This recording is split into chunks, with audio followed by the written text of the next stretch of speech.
अभी हम civil lines के press club में मौजूद है। यहाँ पे एनसीपी के नेता सलील देशमुख जी की यहाँ पे एक प्रेस कॉन्फ्रेंस होने वाली है।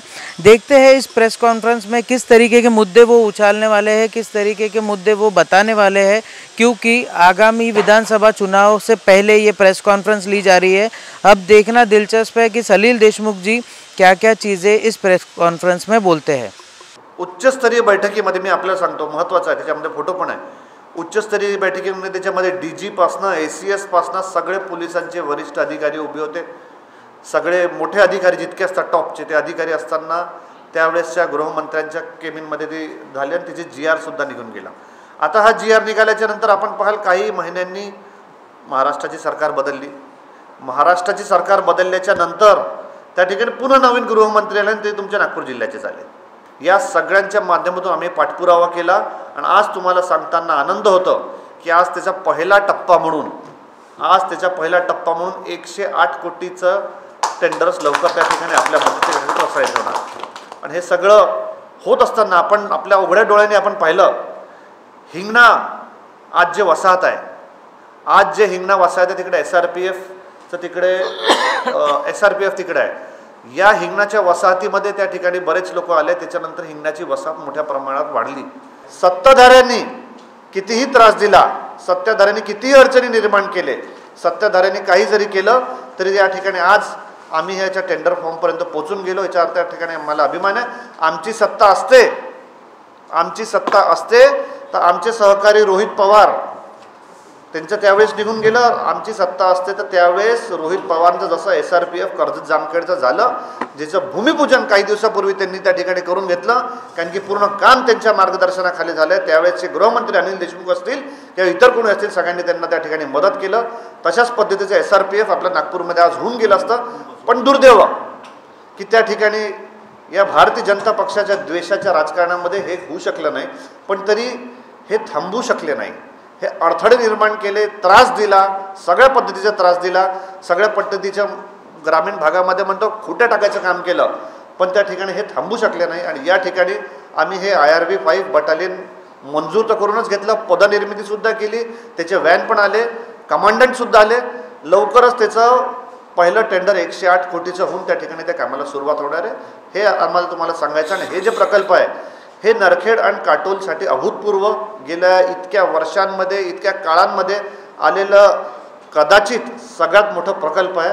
आणि हे झाल्याच्या नंतर निश्चित रूपाने मोठ्या प्रमाणात प्रत्यक्ष रोजगार, अप्रत्यक्ष रोजगार, प्रत्यक्ष उद्योग, अप्रत्यक्ष उद्योग अशा अनेक गोष्टी करून त्या ठिकाणी नरखेड काटोलचा विकास त्या ठिकाणी होईल। हजारो करोडो रुपयाचा हा प्रकल्प एसआरपीएफचा त्या ठिकाणी आपल्या या काटोल नरखेड तालुक्याच्या मधोमध राहणार आहे। आणि जसं मी तुम्हाला सांगितलं की याचा फायदा मोठ्या प्रमाणात प्रत्यक्ष रोजगार, अप्रत्यक्ष रोजगार, युवक युवतींना प्रेरणा देणार आहे। आणि मोठा प्रकल्प आज तुम्ही हिंगण्याला पहा, हिंगणाची वसाहत वाढण्यामध्ये मोठा एसआरपीएफचं योगदान आहे, कोणालाही विसरता येणार नाही। आपण सगळं पहा।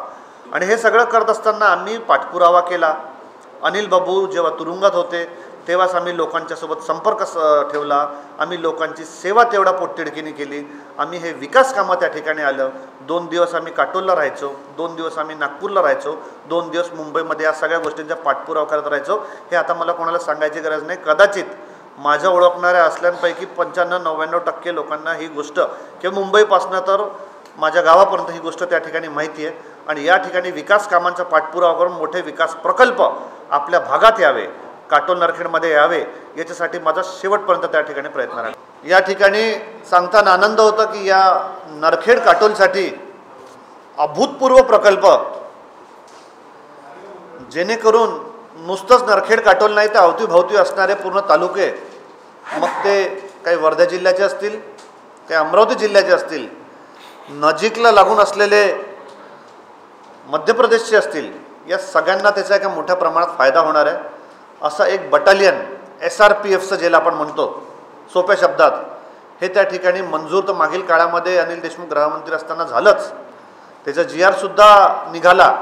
पण आज जे बांधकामासाठी टेंडर पाहिजे होतं ते टेंडरसुद्धा 108 कोटीचं पहिलं त्या ठिकाणी निघालेलं आहे। आणि हे सगळं होत असताना त्याचा ग्रुप कमांडर IPS ज्याला विशेष जबाबदारी दिली नुसते काटोल बटालियनची, IPS सुशांत सिंगजी, मला वाटतं कदाचित ते आसाम कॅडरचे वगैरे असले पाहिजे, त्याच्याबद्दल आपल्याला माहिती दिली आहे, आसाम कॅडरचे असले पाहिजेत. IPS सुशांत सिंग यांच्या अंतर्गत हे बटालियन दिलं आहे. या ठिकाणी जागा नव्हती, या ठिकाणी हे सगळे गोष्टी नव्हते, म्हणून हे बटालियन जे आहे हे मंजूर होऊन, पदमंजूर होऊन, भरती झाली होऊन हे चालू होतं SRPF अमरावतीला. आणि आज मला सांगताना होतं की या ठिकाणी लवकरच टेंडर झालं. टेंडर झाल्याच्या नंतर त्या ठिकाणी ॲडमिन बिल्डिंग असेल, त्यांचं जशा पद्धतीचं नियोजन असेल, जिम असेल, व्यायामशाळा असेल, साधारणतः 1200 लोकांची वसाहत असलेलं SRPF कंपाऊंड त्या ठिकाणी होईल. प्रत्यक्ष रोजगार, अप्रत्यक्ष रोजगार, युवक युवतींना प्रेरणा आणि एक मोठा अभूतपूर्व प्रकल्प त्या ठिकाणी आपल्या नरखेड काटोलमध्ये होईल. या गोष्टीचा आम्हा सगळ्या लोकांना त्या ठिकाणी आनंद आहे. आज राष्ट्रवादी काँग्रेस परिवार, काटोल नरखेड असेल, ह्या सगळं नागपूर जिल्हा असेल, या सगळ्यांच्या वतीने आज या गोष्टीचं अभिनंदन करण्यासाठी आम्ही आणि या गोष्टीची माहिती देण्यासाठी आज तुमच्यापर्यंत आलो है. तो सलील देशमुख जी ने पॉलिटिकल तो कोई स्टेटमेंट नहीं दिया, पॉलिटिक्स के ऊपर में बात भी नहीं की, पर हाँ उन्होंने अपनी चीज़ें ज़रूर बताई कि काटोल नरखेड़ तालुका में जो राखीव पुलिस बटालियन है उसकी मंजूरी उन्होंने अथक प्रयासों से दिलवाई है. वीडियो जर्नलिस्ट प्रवीण सूर्यवंशी के साथ मैं शांतनु अग्रवाल, महाराष्ट्र TV 24.